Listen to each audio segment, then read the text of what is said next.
باقی ہے کہ تفصیل وہ تو ہر سلسلے میں تفصیل پھر بہت ہوگی، وہ شوق ہو تو وہ کیسٹ آپ سنیے۔ تو 3 تقسیمیں ہو گئی، شرک فی الذات، اللہ کی ذات میں کسی کو شریک کر دینا، یہ سب سے زیادہ نمایاں، سب سے زیادہ جلی، سب سے زیادہ عریاں، اور اللہ تعالیٰ کو سب سے زیادہ مبغوض اور ناپسند شرک ہے۔ شرک فی الصفات نمبر 2، یہ ایک علمی مسئلہ ہے جس میں آدمی ٹھوکر کھا جاتا ہے اگر محتاط نہ ہو، بڑے سے بڑے آدمی کو ٹھوکر لگ جائے گی۔ اس کا میں فارمولہ صرف آپ کو دوں گا، وہ ذہن میں رکھ لیجئے، پھر جہاں چاہیں اپلائی کیجئے، انشاءاللہ تعالی آپ کو ٹھوکر نہیں لگے گی۔ شرک فی الحقوق، اسی کا دوسرا نام شرک فی العبادت ہے۔ اللہ کا حق کیا ہے بندے پر؟ بندہ اللہ کی عبادت کرے، لیکن اس کو 5 اس کے مظہر ہیں، وہ ان میں گن کر بتا دوں گا کہ یہ شرک فی العبادت ہے۔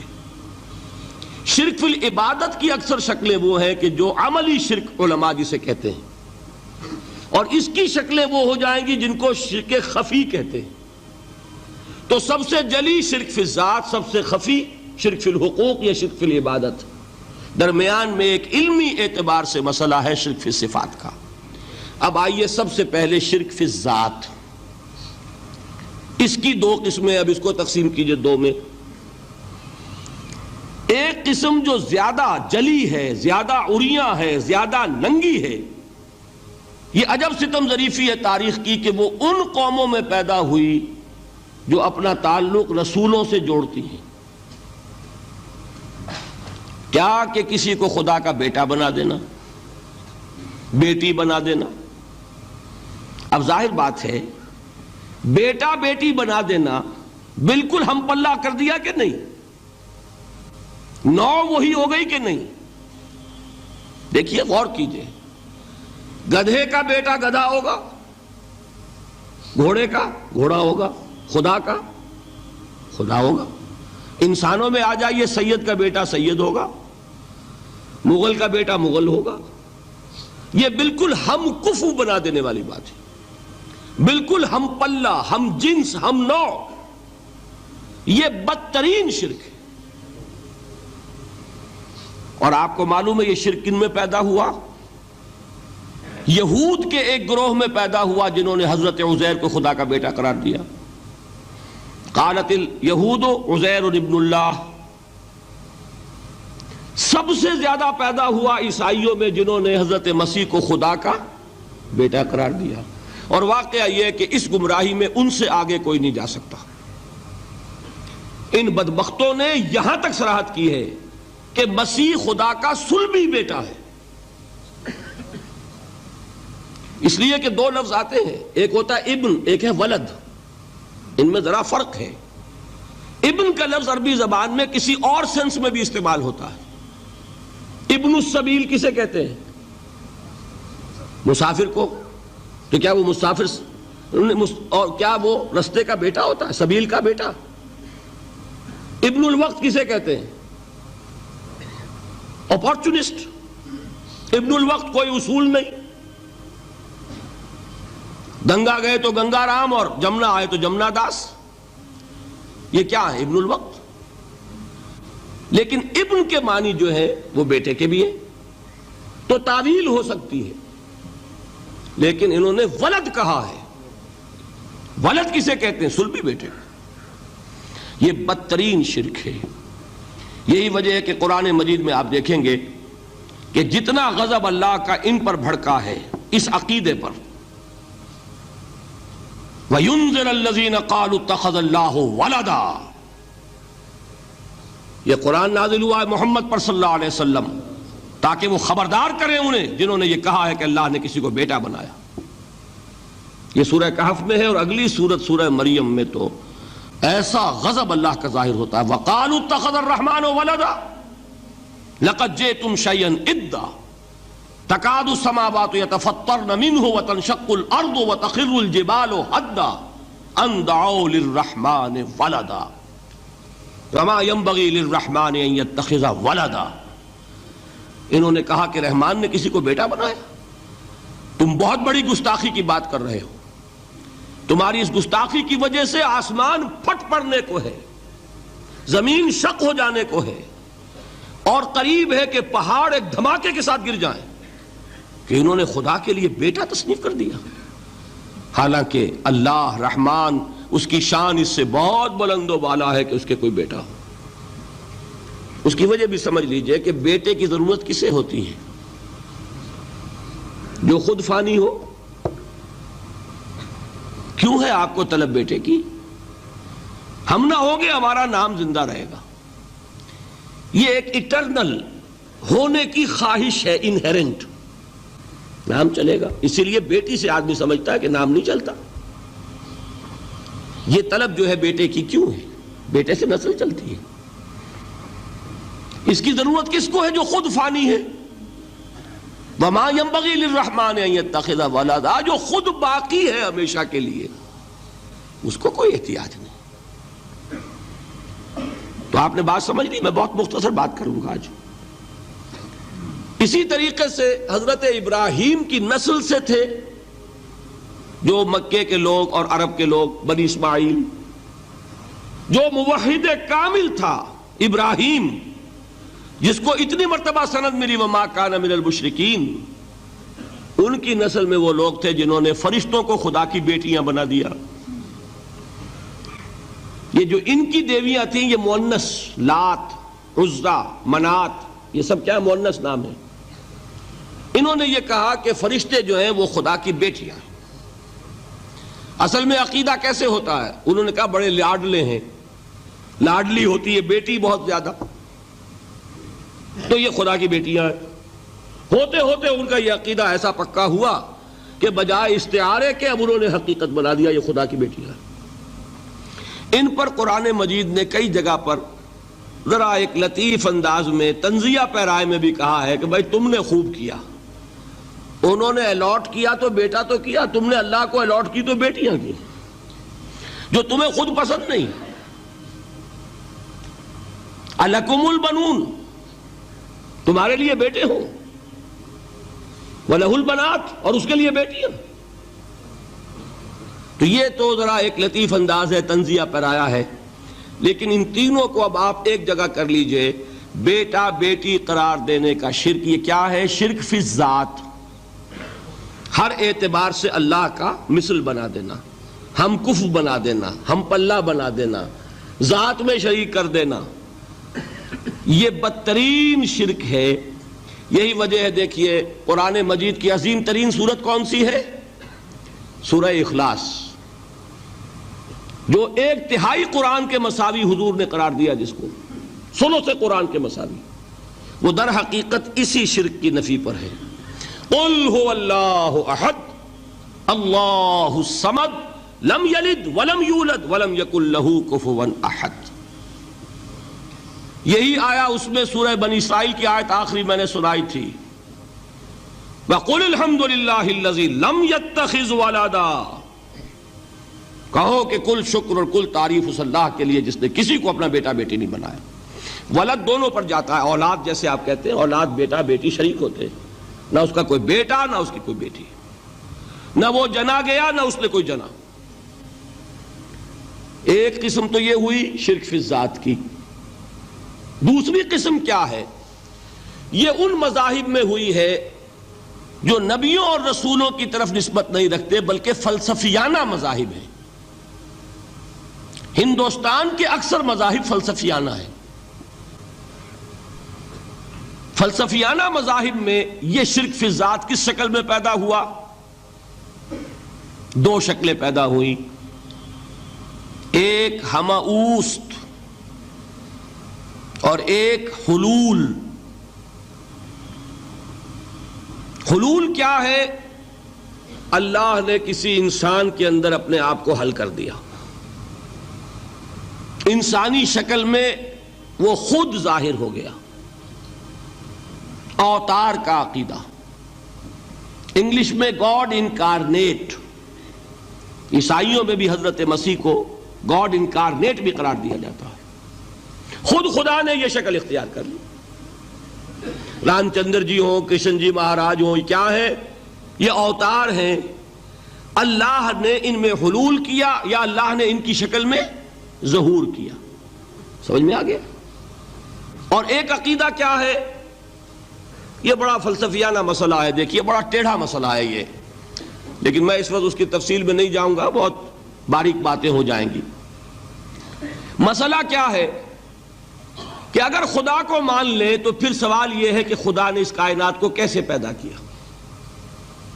یہ ایک سوال آتا ہے ذہن میں، جس کے نہیں آتا وہ کہے گا پاگل پن ہے، خامخواہ اس پر کیوں سوچتے ہیں، لیکن جس کے ذہن میں سوال آ گیا اس کے لیے بڑی مصیبت ہو جاتی ہے۔ وہ تو سوچتا ہے، انسان کا اختیار نہیں ہوتا اپنے ذہن پر، وہ لاکھ روکے اسے مت سوچو، وہ اور سوچے گا۔ یہ مصیبت ہے فلسفیوں کی، کیسے پیدا کیا؟ اب ایک تصور تو یہ ہے کہ جیسے یہ میز ہے، بڑھئی نے بنایا اس کو، بڑھئی علیحدہ ہے، میز علیحدہ ہے، لیکن اس میں یہ بات ماننی پڑے گی کہ پہلے کوئی چیز تھی جس سے میز بنائی، لکڑی تو تھی نا، اس سے میز بنائی۔ لہذا ہندوؤں میں ایک عقیدہ یہ ہے کہ خدا بھی قدیم، مادہ بھی قدیم، خدا نے اس مادے سے یہ شے بنا دی، مادے سے یہ بنا دی۔ وہی مٹی کی تغاری ہوتی ہے، کمہار اس سے کوئی رکابی بنا دیتا ہے، کوئی وہ ہنڈیا بنا دیتا ہے، کوئی گھڑا بنا دیتا ہے، مٹی تو ہے نا پہلے۔ تو مادہ بھی قدیم، خدا بھی قدیم، اور مادے سے خدا نے یہ شکلیں بنا دی۔ ٹھیک، یہ بھی سنویت ہو گئی، توحید تو ختم ہو گئی۔ تو جن لوگوں کا ذہن تھا توحیدی لیکن اس مسئلے میں الجھ گئے، انہوں نے ایک اور شکل تجویز کی کہ خدا خود ہی اس شکل میں تبدیل ہو گیا۔ کیسے؟ جیسے برف پگھلتی ہے تو پانی بن جاتا ہے۔ پانی کہاں سے آیا؟ برف سے۔ اب کوئی پوچھے برف کہاں ہے؟ بھائی یہی پانی ہے، یہی برف ہے یا نہیں؟ اسی پانی کو آگ کے اوپر آپ نے رکھ دیا، وہ بھاپ بن گئی۔ اب آپ کہیں برف کہاں ہے، پانی کہاں ہے؟ یہی بھاپ جو ہے یہی در حقیقت پانی ہے، یہی بھاپ جو ہے یہی برف ہے۔ یہ ہے وہ ہماؤس پینتھیزم جس کو انگریزی میں کہتے ہیں، کہ خود خدا نے روپ دھار لیا اس کائنات کا۔ یہ دو فلسفے ہیں۔ کیا ہے یہ؟ بدترین شرک ہے۔ پہلی اگر شکل ہے تو وہ انسان خدا قرار پا گیا، جس کو اوتار مانا وہ خدا ہو گیا کہ نہیں؟ اور دوسری شکل میں تو ہر چیز ہی خدا ہے، یہ بھی خدا، یہ بھی خدا، پتھر بھی خدا، درخت بھی خدا، ہر چیز خدا۔ اس لیے کہ وہ برف پگھلی ہے تو پانی بنا ہے، وہ پانی چاہے زیر زمین آ رہا ہے، وہ پانی چاہے زمین کے اوپر دریا کی شکل میں آ رہا ہے یا زمین میں سوتے چل رہے ہیں، پانی تو وہی برف ہے جو پہاڑوں پر ہمالیہ پر پڑا ہوا ہے، وہی پگھل رہا ہے، یہ کچھ بن رہا ہے۔ یہ ہے شرک فی الذات کی دوسری قسم جو دنیا میں رہی، پینتھیزم اور انکارنیشن، یا حلول اور ہماوست۔ سمجھ میں آگے؟ اب میں ایک بات آپ سے عرض کروں گا، اللہ کا اس امت پر بہت بڑا فضل ہے جس کا آپ کو شکر ادا کرنا چاہیے۔ اس نوع کے شرک سے یہ امت 15ویں صدی شروع ہو جانے کے باوجود تاحال بحیثیت مجموعی محفوظ ہے۔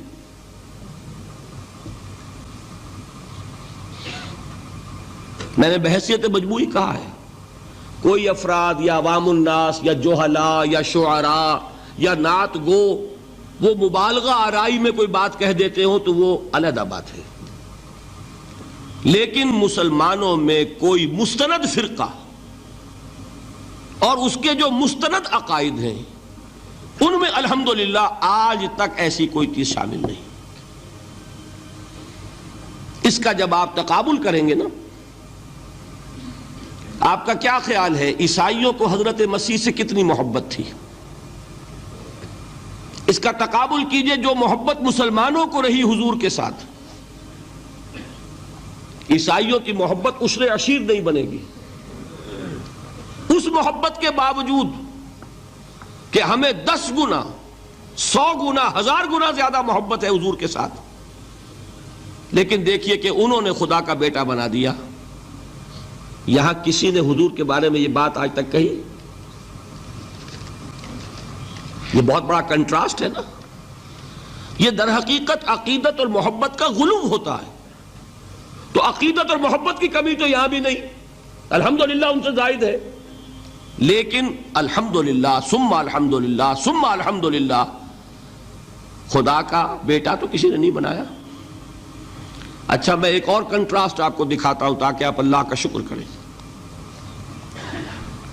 حضرت علی کی کیا نسبت ہے حضور کے ساتھ؟ نبی اور امتی. حضرت علی کو خدا کہنے والے پیدا ہوئے کہ نہیں؟ بتائیے نا. کیا وجہ ہے کہ علی کو خدا کہنے والے پیدا ہوئے لیکن محمد کو خدا کہنے والا پیدا نہیں ہوا صلی اللہ علیہ وسلم ورضی اللہ تعالی عنہ؟ بہت اہم بات ہے، غور کیجئے گا اس میں. حالانکہ حضرت علی کا رتبہ کہاں، حضور کا کہاں. آج بھی آپ دیکھیے آپ کے جاہل عوام کے زبان پر نعرہ یا علی مدد کا ہوتا ہے، یا محمد مدد کسی نے کہا آج تک؟ یہ یا محمد لکھنے کے کام آتا ہے صرف. وہ مسجد پہ لکھ دو تاکہ پتہ چل جائے یہ فلاں فرقے کی مسجد ہے، دوسرا خود ہی بھاگ جائے وہاں سے. یہ صرف کس کام کے لیے ہے؟ باقی جہاں اصل میدان میں بات آتی ہے کوئی نعرہ لگاتا ہے یا محمد مدد. محمد کا رتبہ اونچا یا علی کا؟ تو ان سے کیوں نہیں مدد مانگی؟ یہ سوالات آپ کے سامنے رکھ رہا ہوں میں. پھر یہ کہ جس طریقے سے کہ غوث اعظم کو پکارا جاتا ہے، کیا محمد کو پکارا جاتا ہے؟ کیا نسبت ہے؟ حضرت علی تو پھر بھی صحابی ہے، خلیفہ چہارم ہے، حضور کے چچا داد بھائی ہے، داماد ہے. غوث اعظم تو بہرحال وہ نسبت تو نہیں ہے. دیکھیے میں اس کا تعلق جوڑتا ہوں ختم نبوت سے. جس طرح اللہ نے خصوصی حفاظت فرمائی ہے قرآن کی، اسی طرح خصوصی حفاظت فرمائی ہے محمد الرسول اللہ کی. یہ اسپیشل پروٹیکشن ہے، ورنہ نہیں ہو سکتی تھی. یہ خصوصی تحفظ ہے اللہ کا. یہاں بگاڑ پیدا ہو جائے تو صحیح کون کرے گا؟ اب حضرت مسیح کی اصل حقیقت تو حضور نے آگے بتا دی. ذالک عیسی ابن مریم قول الحق الذی فیہ یمترون ما کان للہ ان یتخذ ولدا سبحانہ. یہ حضور نے آ کر حضرت مسیح کی حقیقت بیان کر دی کہ نہیں؟ سورہ مریم کی یہ آیات سنی تھی نجاشی رحمت اللہ علیہ نے جب حضرت جعفر ابن ابی طالب کی زبان سے، تو کیا کہا تھا تنکا اٹھا کر، خدا کی قسم جو ان آیات میں مسیح کا مقام بیان ہوا ہے، مسیح اس سے تنکا بھر بھی زیادہ نہیں ہے. لیکن اگر محمد الرسول اللہ کو خدا کا بیٹا بنا دیا گیا ہوتا یا خدا بنا دیا گیا ہوتا تو کون آتا اس کی اصلاح کے لیے؟ جیسے قرآن مجید کا تحفظ ہے ایسے ہی محمد الرسول اللہ کا تحفظ ہے. وہ تحفظ ہوا کیسے ہے؟ جتنا قرآن مجید نے ایمفیسائز کیا حضور کی بشریت کو، قل انما انا بشر مثلکم، اے نبی ان کو بتاتے رہیے، بار بار بتائیے کہ مجھے کچھ اور نہ بنا لینا، میں بھی بشر ہوں، انسان ہوں. ہاں مجھ پر وحی ہوتی ہے، تم پر نہیں ہوتی، یہ فرق ہے. میں رسول ہوں، تم نہیں ہو. یہ بعد میں ذرا اور مسئلہ میں واضح کروں گا. ابھی صرف یہ نوٹ کیجئے کہ یہ تحفظ جو ہے، جیسے قرآن کو تحفظ دیا لیکن اس کے لیے ذرائع بھی ہے نا. یہ حفظ قرآن کا سلسلہ جو ہے یہ اس کا ذریعہ بنا. یہ رمضان میں تراویح جو ہے اس کا ذریعہ بنی. ہمارے ملکوں کے اندر تو حفاظ کو مسجدیں نہیں ملتی، تلاش کرتے پھرتے ہیں. اور ایک جیسا کہ اینول جشن ہوتا ہے قرآن مجید کا، ہر حافظ اپنا حفظ تازہ کر رہا ہے، حفاظ لگے ہوئے ایک دوسرے کے ساتھ تازہ کرنے میں. یہ ذریعہ ہے اللہ تعالیٰ نے کہ جس کے ذریعے سے قرآن کو محفوظ کیا. تو حضور کو جو حفاظت دی اس کا ایک طریقہ کیا ہوا قرآن مجید میں حضور کی بشریت کا نمایاں کرنا، اور دوسرا یہ کہ خود حضور نے ایسی باریک بینی سے روکا. یہ بھی آپ کو پسند نہیں تھا کہ میں آؤں تو تم کھڑے ہو جاؤ. سنا کہ نہیں سنا آپ نے؟ صحابہ کو آپ روکتے تھے. ایک صحابی کی زبان سے نکل گیا ما شاء اللہ و ما شئت، جو اللہ چاہے اور جو آپ چاہیں. فوراً ٹوک دیا اجعلتنی للہ ندن، کیا تم نے مجھے خدا کا مد مقابل بنا دیا؟